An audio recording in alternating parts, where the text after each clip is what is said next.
بسم اللہ الرحمن الرحیم۔ ایمان، صحت اور سلامتی کی دعا کے ساتھ میں ہوں شان سے۔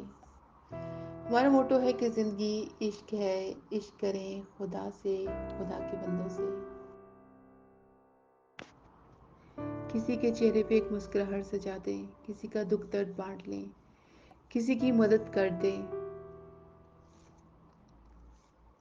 اور اللہ تعالیٰ کا ہر حال میں شکر ادا کیا کریں، بیکاز جو لوگ مقام صبر کو مقام شکر بناتے ہیں وہی خدا کا قرب پاتے ہیں۔ تو زندگی عشق ہے، عشق کریں خدا سے، خدا کے بندوں سے۔ آج کا ہمارا ٹاپک ہے دکھ روشنی ہے، اور اس کا آغاز میں اپنی ہی ایک چھوٹی سی نظم سے کر رہی ہوں۔ دکھوں سے مت گھبراؤ، دکھوں سے مت گھبراؤ، دکھوں کو اپنی طاقت بناؤ، مایوسی کے اندھیروں میں امید کی شمع جلاؤ، اپنے دکھوں کو روشنی بناؤ۔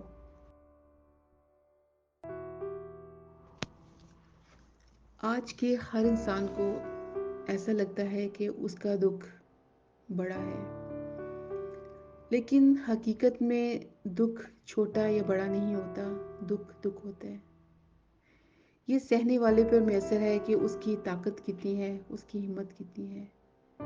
ہو سکتا ہے کہ اپنے جس دکھ کو آپ بڑا سمجھ رہے ہیں وہ کسی کے نزدیک چھوٹا ہو، اور کسی کا دکھ جو آپ چھوٹا سمجھ رہے ہیں وہ اس کے لیے بڑا ہو۔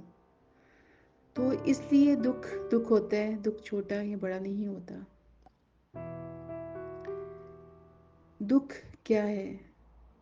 ہر وہ خواہش جس کی تکمیل ممکن نہیں، وہ دکھ بن جاتا ہے۔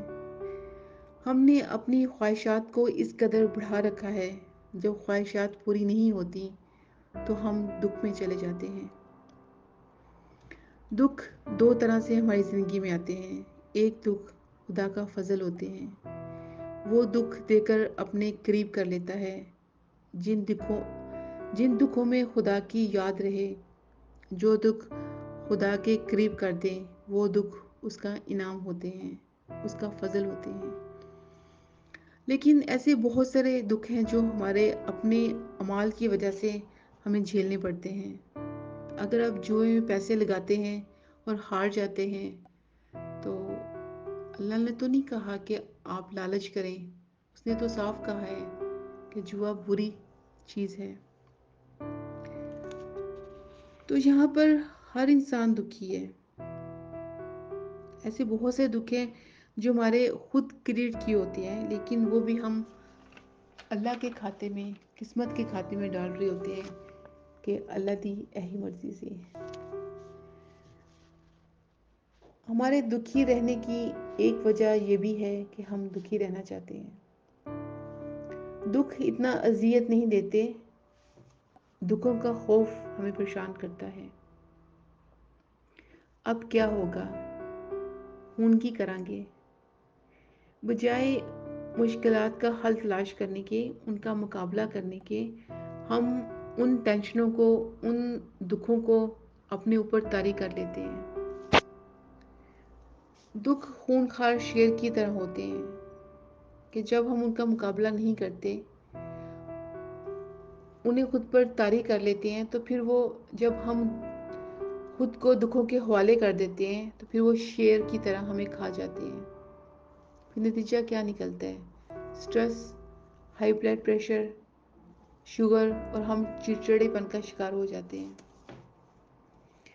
یہاں پہ بہت سارے لوگ ایسے ہیں جو کہہ رہے ہوں گے کہ تسی ساڑی جگہ تے ہوندے نا تو لگ سمجھ آندی۔ تو ایسا نہیں ہوتا۔ یہاں پہ ہر بندے کو اپنے حصے کا دکھ، اپنے حصے کا بوجھ خود اٹھانا ہے۔ اللہ تعالیٰ کی ذات فرماتی ہے کہ وہ غفور الرحیم ذات فرماتی ہے کہ میں کسی بندے کو اس کی طاقت سے زیادہ، اس کی ہمت سے زیادہ بوجھ نہیں ڈالتا۔ تو اس کا مطلب ہے کہ دنیا میں کوئی ایسا دکھ نہیں جس کو انسان سہ نہ سکے۔ در حقیقت دکھ کا نہ ہونا ہم سے ہماری زندگی کی خوبصورتی کو چھین لے گا۔ ہم سے ہمارے خدا کو ہم سے چھین لے گا۔ اس لیے کہ جب ہم دکھی ہوتے ہیں، ایک ذات کا خیال، ایک ذات کا در ہمیں آسرا دیتا ہے، وہ ہے ہمارے خدا تعالیٰ کی ذات۔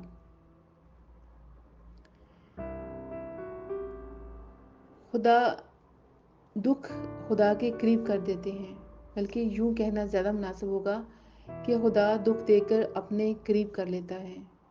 اس لیے اللہ والے کبھی دکھ دور کرنے کی دعا نہیں کرتے، اس کی رضا میں راضی رہتے ہیں۔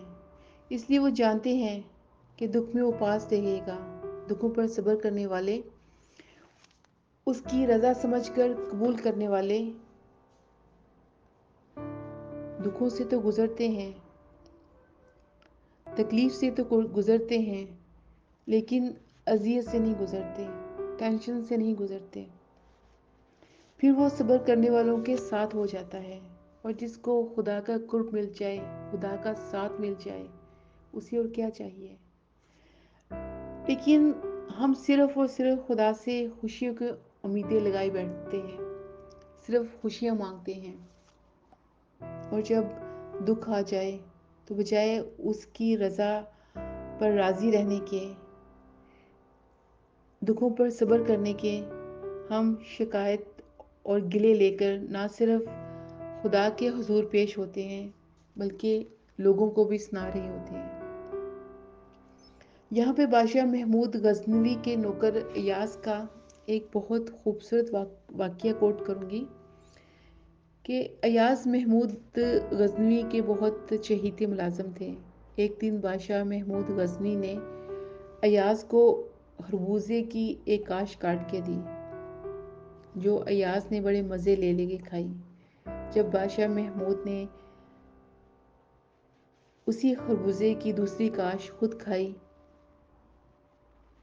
تو وہ بہت کڑوا تھا۔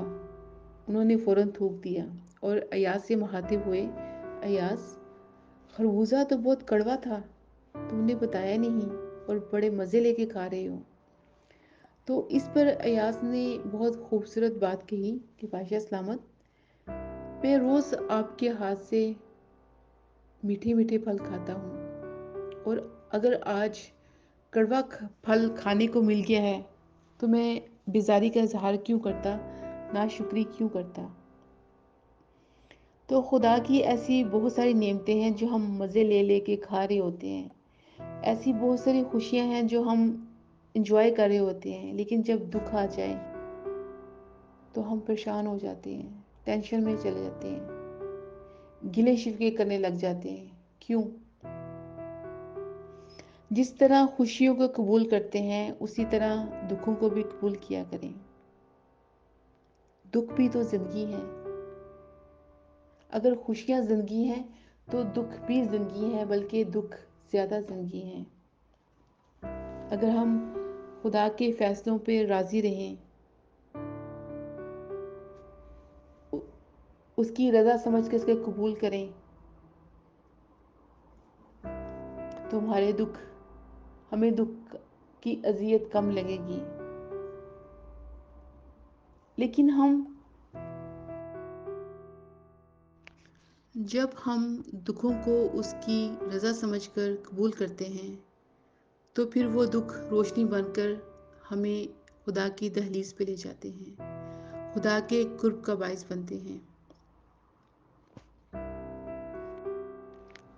یہاں پہ گوتم بدھا نے زندگی کا ایک بہت خوبصورت اصول بتایا ہے۔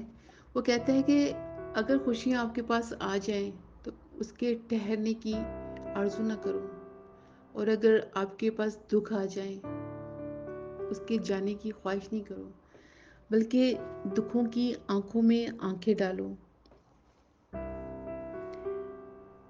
بلندیاں ان انسانوں کا مقدر بنتی ہیں جنہوں نے دکھوں کی آنکھوں میں آنکھیں ڈال کر اس کا مقابلہ کیا۔